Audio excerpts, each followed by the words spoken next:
स्वागत है। मैं हूं आपके साथ अंकिता। चलिए नजर डालते हैं अब तक की बड़ी खबरों की ओर। मध्य प्रदेश के बालाघाट जिले के लालबर्रा तहसील अंतर्गत ग्राम पंचायत बांद्री की ग्राम बोटा निवासी व ग्राम बोटा में ही पदस्थ आंगनबाड़ी कार्यकर्ता बीएलओ अनीता नागेश्वर, जो कि निर्वाचन कार्य अंतर्गत निर्वाचन गहन पुनरीक्षण एसआईआर का कार्य कर रही थी।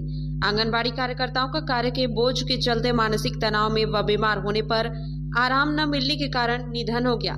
इस संबंध में मिली जानकारी अनुसार मृतिका अनीता नागेश्वर ने कार्य के दौरान महिला बाल विकास परियोजना अधिकारी रानू शिवहरे को 10 नवंबर को अपने स्वास्थ्य के संबंध में बताया था, जिसमें परियोजना अधिकारी रानू शिवहरे द्वारा महिला को किसी अच्छे विशेषज्ञ डॉक्टर से उपचार कराने की सलाह दी गई थी। और 12 नवंबर को बीएलओ आंगनबाड़ी कार्यकर्ता को कार्य के दौरान ही चक्कर सा महसूस होने पर बालाघाट ले जाया गया, जहां स्थिति बिगड़ती देख गोंदिया महाराष्ट्र ले जाया गया, जहां हॉस्पिटल में डॉक्टर द्वारा ऑर्गन फेलियर बताते हुए नागपुर रिफर कर दिया गया, जहां रास्ते में महिला ने दम तोड़ दिया। महिला बीएलओ की मौत की खबर सुनते ही Balaghat upper collector GS Dhurve, Balaghat SDM Gopal Soni, Lalbarra tehsildar Bhupendra Ahirwar, महिला बाल विकास परियोजना अधिकारी रानू शिवहरे मृतिका बीएलओ के निवास पहुंची। मृतिका आंगनबाड़ी कार्यकर्ता की 2 बालिका है, जिसमें एक 24 वर्षीय बालिका जीएनएम की पढ़ाई कंप्लीट कर ली है और दूसरी 21 वर्षीय बालिका नर्सिंग के फर्स्ट ईयर में है और पिता मजदूरी व किसानी का कार्य करता है।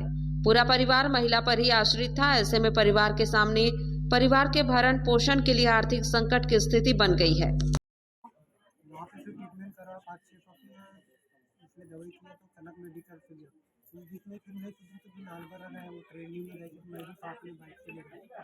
वहाँ ट्रेनिंग की, उसके बाद में धन्वंतरी की यहाँ फिर रिपोर्ट करवाया, उसके बाद में फिर शास्त्री में यहाँ फिर वहाँ पे ट्रीटमेंट किया मेडिकल में, फिर आए घर, फिर रिलीफ नहीं मिला। फिर हम मेरी भांजी है बेलगांव की, वो अभी नर्सिंग में लगी जबलपुर में, 10 तारीख को जा रही थी वो यहाँ जबलपुर उसको हुआ था जबलपुर में, उसको देखने हम गए तो वहाँ फिर रिपोर्ट करवाया धन्वंतरी के यहाँ, तो वहाँ पे फिर रिपोर्ट तो हो गई। उसके बाद में फिर धन्वंतरी के यहाँ फिर और मेरी माँ का नाम अनीता नागेश्वर है, जो आंगनबाड़ी में कार्य करता है, लेकिन उनको फिर बीएलओ का वर्क दे दिया गया था। और बीएलओ का वर्क मतलब इतना ज़्यादा है कि और उनके साथ उनको मतलब उसके कारण मानसिक तनाव होने लगा था। और फिर धीरे धीरे उनकी तबीयत बिगड़ने लगी और फिर हम लोग उनको बालाघाट एडमिट किया।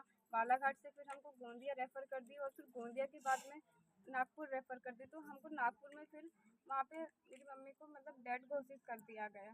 तो प्रशासन इसके लिए हमारी मदद करे कि इतना जो वर्क है एक आंगनबाड़ी कार्यकर्ता मतलब उनका खुद ही उनके विभाग का बहुत सारा वर्क रहता है और फिर से ये बीएलओ का वर्क, तो ये मानसिक तनाव और इसके कारण मेरी मम्मी की आज मृत्यु हुई है। तो मैं बस प्रशासन से चाहती हूँ कि वो हमें जवाब दे और इसका निर्णय ले। और क्या इसके पहले भी उनको कोई ऐसी बीमारी थी? नहीं, उनको कोई बीमारी होती तो हम पहले ही उसका मैं बताती कि वो पहले से बीमार थे या उनको कोई पहले से गंभीर बीमारी है। उनको कोई बीमारी नहीं थी। वो पहले से ही बीमार थे या बीएलओ को प्रभार दिया गया उसके बाद बीमार हुए? उसके बाद बीएलओ के प्रभार के बाद में उनका मानसिक तनाव एकदम से बढ़ गया था और फिर उसके कारण में ना ही वो उसके साथ में मानसिक तनाव बढ़ गया, उसके साथ में उनको रेस्ट भी नहीं हुआ।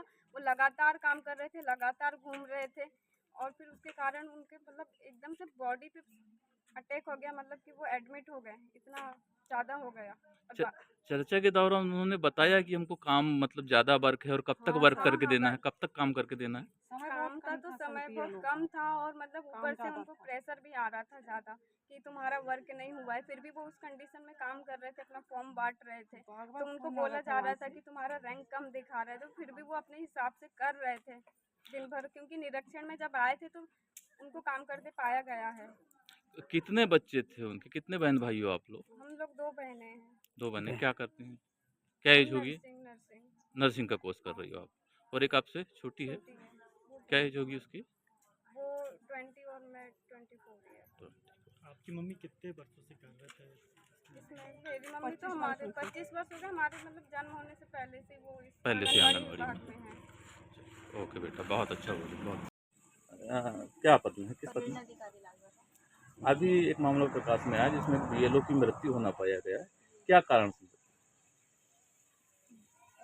एक्चुअली मेरा भ्रमण और मेरे साथ संयुक्त सुपरवाइजर का भी भ्रमण, हम लोग 10 तारीख को केंद्र आए थे निरीक्षण के लिए। तो हमको कार्यकर्ता मिली थी और कार्यकर्ता बहुत कर्मठ थी, बहुत मेहनती थी। उसका केंद्र का काम भी अच्छा था और साथ ही बीएलओ का काम भी अच्छा था। उस दौरान ही थोड़ा सा उसने तबीयत खराब का मुझे बताया था, तो मैंने उसको बोला था अच्छे से डॉक्टर का इलाज करा के आप दवाइयाँ लीजिए, ऐसे मन से दवाइयाँ मत खाइए।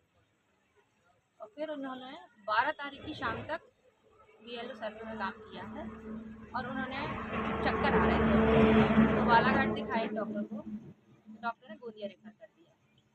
फिर गोंदिया में उनको आईसीयू में एडमिट किया करना पड़ा क्योंकि उनके ऑर्गन अंदर के फेल हो रहे थे, ऐसा हमको उनकी बेटियों ने हमें बताया। क्या उनको काम का भी कोई बोझ था? उनको रेस्ट नहीं मिल पा रहा। लगातार वो काम कर रही हैं। हाँ, और वो बहुत मेहनती थी, ईमानदार थी। बीएलओ मतलब आपके विभाग से बनाया गया था राजस्व विभाग से? नहीं, ये इलेक्शन से निर्वाचन हाँ, विभाग। निर्वाचन विभाग से होता है। क्या नाम था वो जिनकी मौत हुई? श्रीमती अनीता नागेश्वर, अनीता नागेश्वर। कहाँ की रहने वाली थी? बोटावन। ओके। ऐसी कितनी महिला मैडम ये लालबगढ़ ब्लॉक की जो आपके मेरे यहाँ विभाग से 29 बीएलओ बने हैं। 29 हुई? सभी को संलग्न किया गया कार्य में? 29 बीएलओ नहीं, मेरे यहाँ 252 सेंटर हैं, 252 कार्यकर्ता हैं, उनमें से 29 को बीएलओ बनाया गया है और 56 को सहायक बनाया गया है। सहायक BLO। और सपोर्ट के लिए उनके साथ कोई ऐसा व्यक्ति रखा गया हो जो कि जानकार हो, अनुभवी हो? सपोर्ट के लिए हमारे कार्यकर्ताएं तो हर बीएलओ का सपोर्ट कर ही रही हैं।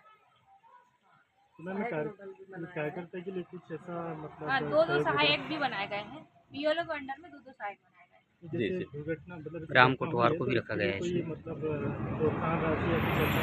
क्योंकि हमारे विभाग द्वारा इनकी बीमा करवाई गई है, तो इनको बीमा का लाभ दिया जाएगा। अभी कौन कौन आए थे मैम घटनास्थल जब मृत्यु हुई तो?